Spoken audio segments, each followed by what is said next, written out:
एक सूचना मिली थी, किसी ने फ़ोन करके मुझे बताया था कि एक माइनर बच्ची है जिसकी शादी की जा रही है। उसके तहत फिर मैंने प्रोटेक्शन ऑफिसर को, जो चाइल्ड मैरिज प्रोहिबिशन ऑफिसर है, उनको सूचना दी और फिर मैं इसी विषय को लेकर के आज मेरा यहाँ आना हुआ। यहाँ आने के बाद पता चला कि बच्ची माइनर है। अभी तक उसका एज एविडेंस प्रॉपर नहीं मिला, लेकिन बच्ची माइनर है। 2004 का उसका बर्थ सर्टिफिकेट इन्होंने अभी आधार कार्ड दिखाया है। हम बाकी भी करेंगे। And unfortunately she is pregnant also.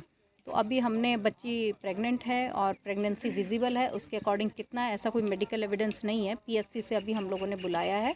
तो बच्ची की अगर प्रेगनेंसी कंफर्म होती है तो उसको लेकर के पॉक्सो में भी एफआईआर रजिस्टर होगी, चाइल्ड मैरिज एक्ट में भी एफआईआर रजिस्टर होगी। एंड बच्ची को जो भी मेडिकल ट्रीटमेंट की ज़रूरत है, क्योंकि बच्ची मानसिक रूप से स्वस्थ नहीं लग रही है, इसके लिए मैंने साइन लैंग्वेज इंटरप्रेटर, जो भी बच्चे को स्पेशल एजुकेटर हैं, उनके थ्रू बच्ची की काउंसलिंग के निर्देश सीडब्ल्यूसी को दिए गए हैं।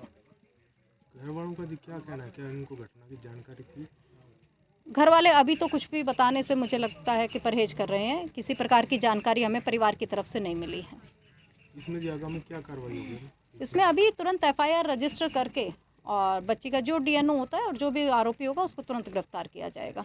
इसीलिए बच्ची को स्पेशल काउंसलिंग किया है। अभी तक बच्ची हमें नहीं बता पा रही है कि आरोपी कौन है।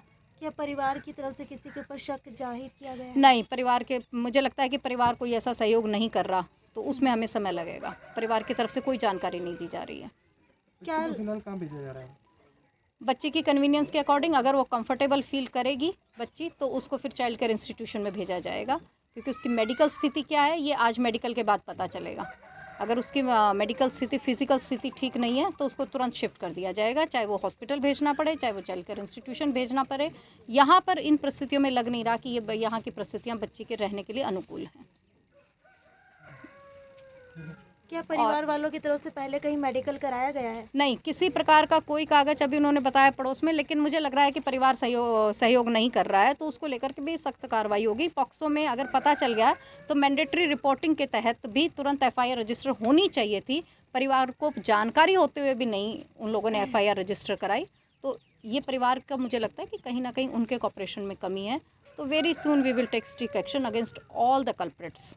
अगर हिसार की ही बात की जाए तो लगभग रिसेंटली ये तीसरा मुद्दा सामने निकल कर के आया है, और आपको क्या लगता है इसके पीछे कारण क्या है? देखिए, जहाँ तक चाइल्ड सेक्सुअल अब्यूज़ की बात है, अवेयरनेस सबसे ज़्यादा ज़रूरी है जी। Child sexual within family. अभी अगर आप पिछले साल के भी आंकड़े देखेंगे, लगभग 3000 की संख्या में से more than 90% cases within family, within relative, within neighbourhood हैं। More than 90% cases. तो ये हमारे लिए बहुत बड़ी चुनौती भी है और चेतावनी भी है। इसको मुझे लगता है हम सबको मिलकर निपटना चाहिए। सामाजिक अवेयरनेस इस विषय पर ज़रूर फैलानी चाहिए। एक इसका दूसरा पहलू ये है कि जिस प्रकार से एफआईआर्स की संख्या पॉक्सो में बढ़ रही हैं, वहाँ हम ये भी कह सकते हैं कि जागरूकता आई है और केसेस रिपोर्ट होने शुरू हो गए हैं, इसलिए एफआईआर्स में बढ़ोतरी भी हुई है। आप ये नहीं कहेंगे कि सिर्फ अपराध बढ़े हैं, जागरूकता बढ़ी है और जागरूकता के कारण एफआईआर रजिस्टर होने लगी हैं। तो इसको और ज़्यादा, हमें लगता है सामाजिक रूप से इसको और ज़्यादा अवेयर करने की ज़रूरत है। बच्ची अभी कंफर्टेबल जोन में नहीं है, बच्ची अभी घबराई हुई है, कंफर्टेबल जोन में नहीं है।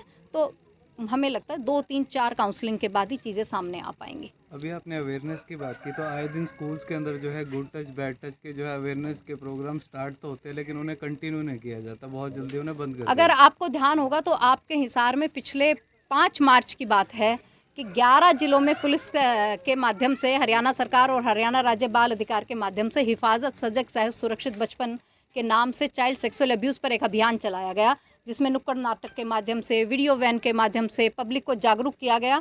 फिर ये कोरोना के कारण वो बीच में हुई। 11 जिले हम ऑलरेडी कवर कर चुके थे। एजुकेशन डिपार्टमेंट के लिए हम लोगों ने ई लर्निंग मॉड्यूल बनाया।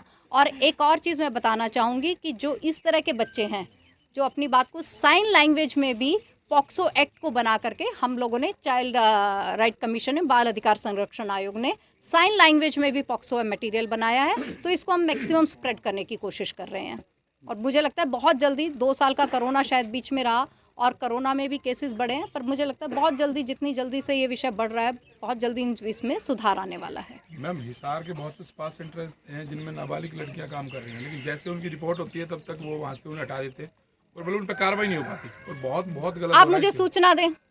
दी थी मैंने पिछली बार। मुझे तो कोई सूचना नहीं है। आप तक पहुंचा देंगे मैडम, पिछली बार दी तो उससे मैं पहले तो पता मेरी चला कि अपना वहाँ ले सकती हूँ, मुझे नहीं लगता सिस्टम में कहाँ क्या है। Without facts I am not तो एबल अगर टू देंगे तो स्टेट कार्रवाई एनीथिंग, ना। Let me know the things. आप एक भी शिकायत देंगे फिर कार्रवाई बताएंगे आपको।